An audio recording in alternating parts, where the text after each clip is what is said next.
They don't want you to take vitamin D, and the reason will surprise you. Let's see, have you noticed that suddenly a lot of experts are saying not to get your vitamin D checked or take supplements, that it's not necessary? Why do they now want you to ignore one of the most studied nutrients and one that's closely linked to your health? Well, today I'm going to explain it to you clearly, directly, simply, and without beating around the bush so you can understand it easily. First, a shocking fact. 1/3 of the world's population lives with low levels of vitamin D. And listen, it's not because our bodies suddenly stopped working properly, but because we live locked up in front of screens, without sunlight, and with increasingly poor diets. Vitamin D is not just a simple vitamin, it's a hormone that regulates more than 2,000 genes involved in your immunity, your bones, your energy, your mood, and even your risk of developing chronic diseases. Now listen to this. Studies show that the less vitamin D you have, the higher your risk of cancer, diabetes, autoimmune diseases, cardiovascular problems, obesity, and low physical performance. Do you know what the big mystery is? We still don't know if a lack of vitamin D causes these diseases, or if these diseases make vitamin D levels drop in the body, or if both things feed off each other. But what we do know is that low levels of vitamin D mean more disease. Always, no exceptions. So, if it's so important, why do they now recommend measuring it less? This is the intriguing part. Many researchers agree on something. The risk of supplementing at normal doses is very low, but the risk of living with a vitamin D deficiency for years is very high.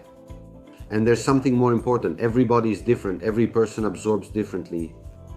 The sun affects each of us differently, but try to get sunlight every day. Genetics vary, diet varies, latitude varies, so how do we expect to take care of ourselves without measuring our vitamin D? I always say the same thing, you don't need megadoses, you don't need to get obsessed, but you do need information, and for that, measure and supplement. When it's necessary, this is just common sense. Now, I want to know your opinion.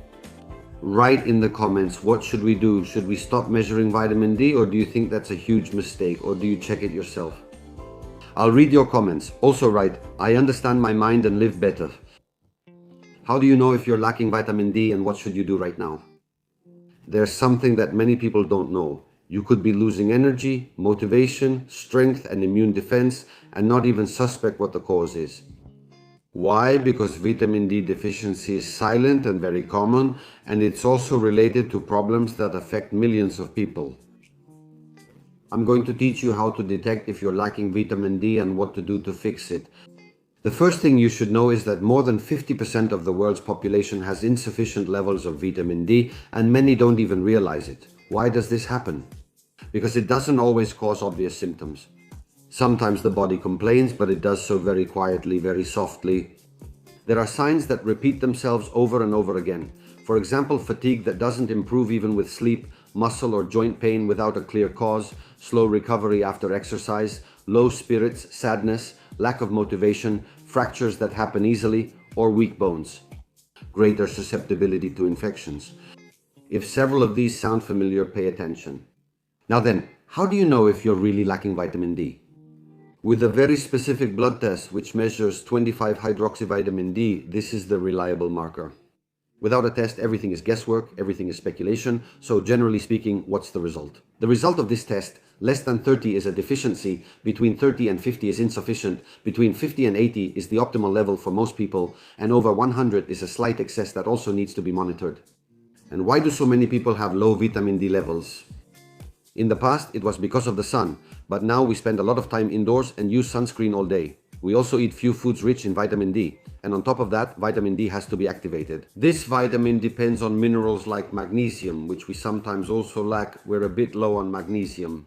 Vitamin D is involved in many processes. It strengthens bones, regulates the immune system, helps modulate inflammation, influences mood, insulin production, muscle function, and even affects genetic expression.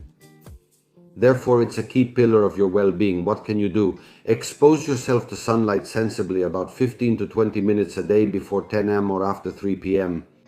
Your skin needs sunlight to activate vitamin D. Second, eat more foods rich in vitamin D like sardines and eggs.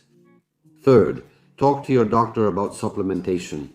The recommended doses are usually between 1,000 and 3,000 IU, but that is adjusted according to your blood test results. Fourth, take care of your magnesium levels, because without magnesium, vitamin D doesn't activate properly.